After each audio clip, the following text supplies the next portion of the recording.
Your odds of winning rise when you master the game's rules. Additionally, your chances of amassing enormous fortune will increase if you know the golden financial rules. I'm about to share guiding principles with you that aren't hard to apply rules or complicated notions.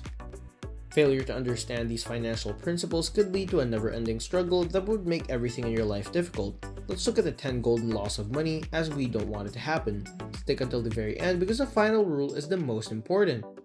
Number 10. Learn the game. Nobody wants to live without being able to buy the things they want and need. This can result in a terrible life with various adverse side effects such as high stress levels, poor health, and lack of enjoyment and fulfillment.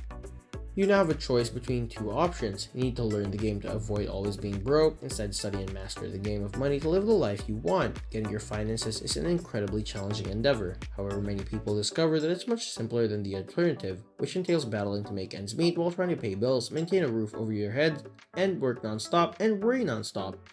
So how can you exactly master the game of money? There are a few options. The first is to read more business news. A simple method is to raise your financial IQ. Passively is to swap your music habit for one that teaches you more about money, or getting a podcast about money. Getting a mentor is another option you have if you do. Mentors, particularly those with significant financial success, can help you map your road to riches and spare many individuals' frustrations with money. The important thing is that you keep learning about this topic every day, not the source of information, and once you do, the game will entirely be under your control. Number 9. Avoid depreciating assets. Limiting the purchase of depreciating assets, such as cars and expensive material goods, can help you increase your long-term financial stability and personal net worth. These things might rise in value, making it challenging to accumulate money or depreciate faster than your investments. For instance, spending $40,000 on a brand new car will lose 20% of its value within the first year. To offset this loss, you must generate a 20% return on a $40,000 investment, which is only happening for some individuals. One of the worst things you can do for your wealth is to spend more money more than you have to, or worse, take out loans and buy these depreciating goods. Instead, try to invest in appreciating assets such as stocks, precious metals, crypto, real estate, and collectibles for some. Number 8. Make your money work for you. When was the last time you checked your bank account and were awestruck by the amount of interest accumulated? If I had to make a guess, I would say never. According to Warren Buffett, if you don't figure out a means to create money while you sleep, you'll work till the day you die, and your dollar will swiftly lose value.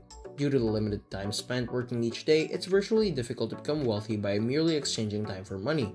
Additionally, if you exchange your time for money, you're either making or wasting money. As long as you can afford the initial expenditure of either time or money to set passive income streams, generating revenue with a bit of continuous work is conceivable. You can eventually cause enough cash by using your earned income to invest in assets like stocks, real estate, or enterprises which will allow you to stop working. Number 7. Value privacy over publicity. If you inquire as to why most people wish to get wealthy, the majority will list all the items they would purchase if they had more money. But is that the essence of being rich? Wealth is what you don't see, according to the author Morgan Housel on The Psychology of Money. And he has every right to say this. Many of the wealthiest people I know don't have dazzling personalities, drive average cars, and live in modest homes.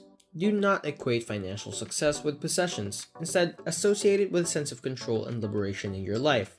I say this because the more you need, the more difficult it is to become affluent, but the less you need, the more of the rule of the contrary is valid. Number 6. Avoid debt for the most part. You cannot assume that you can afford anything simply because you can make monthly payments for it. It's simple to accumulate debt to pay for these items because simple financial alternatives are available to buy everything from a new automobile to furniture for your home. Monthly payments will damage your cash flow and make it impossible for you to afford these products, leaving you with much less money for financial improvement. This does not imply that you can never utilize the bank's funds in specific situations, such as constructing a business or purchasing a home. It makes it evident that the launcher's loan makes sense. Number 5. Balance risk. Every element of your life, including your finances, involves some risk. Your responsibility is to manage that risk to strike the ideal balance between it and the rewards in general. For instance, purchasing a rental property involves risk, but the potential returns may exceed those of any other investment. On the other hand, you need to take more risk if you merely store your money in a checking account. This will prevent your money from being able to resist inflation. Risks and investments both influence our professional and business life. What may occur, for example, if you quit your job to pursue various job paths? To manage your finances responsibly, you must be aware of your risks and seek out strategies to your advantage. Number 4.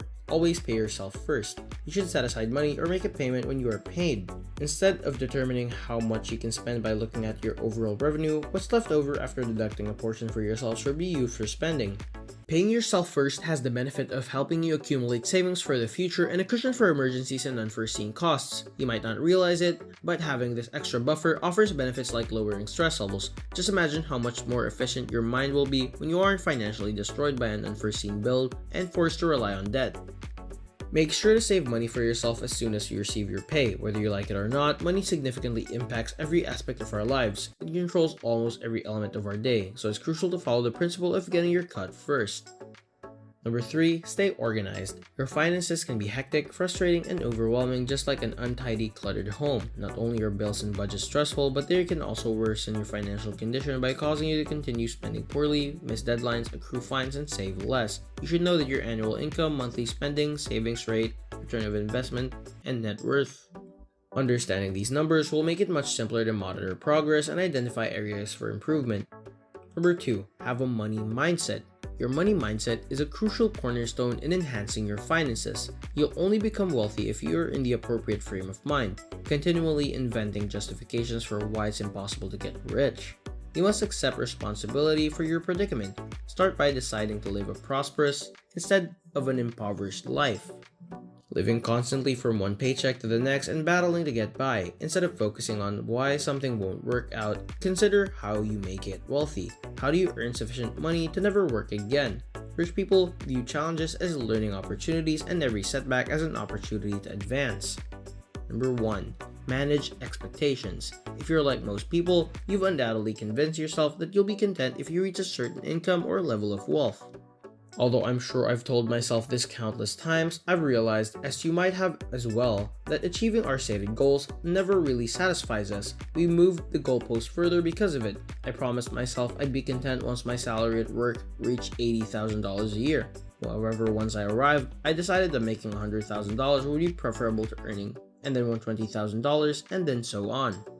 Does this mean you shouldn't have a financial objective for yourself? No way. It's a significant error to put off being joyful, but tragically, most of us continue to do so daily. Even though you undoubtedly feel something after hearing me say this, why is this necessary to understand? The vast majority of us don't fully internalize this idea. Instead, we keep moving the goalposts forward, and as I've seen through time, this leads to anger and dissatisfaction because of our current situation and what we hope to be at our odds. For illustration, suppose you started a new job last year and earned $75,000 yearly. Who is content because you believe they should be making $200,000 annually? On the other hand, some folks earn $50,000 annually, who are related because they never anticipated earning more than $45,000. You must therefore close the expectation gap if you want to be financially comfortable. You can do this by aiming higher or by wishing for fewer things. Whatever you decide on, odds are you will be content once you make a decision. And there we have it, all the significant guidelines you wish to adhere to. I hope this video has stimulated your thinking and opened your eyes. Don't forget to leave a like, share, and subscribe. I hope you enjoy your day, and we'll see you soon for our next video.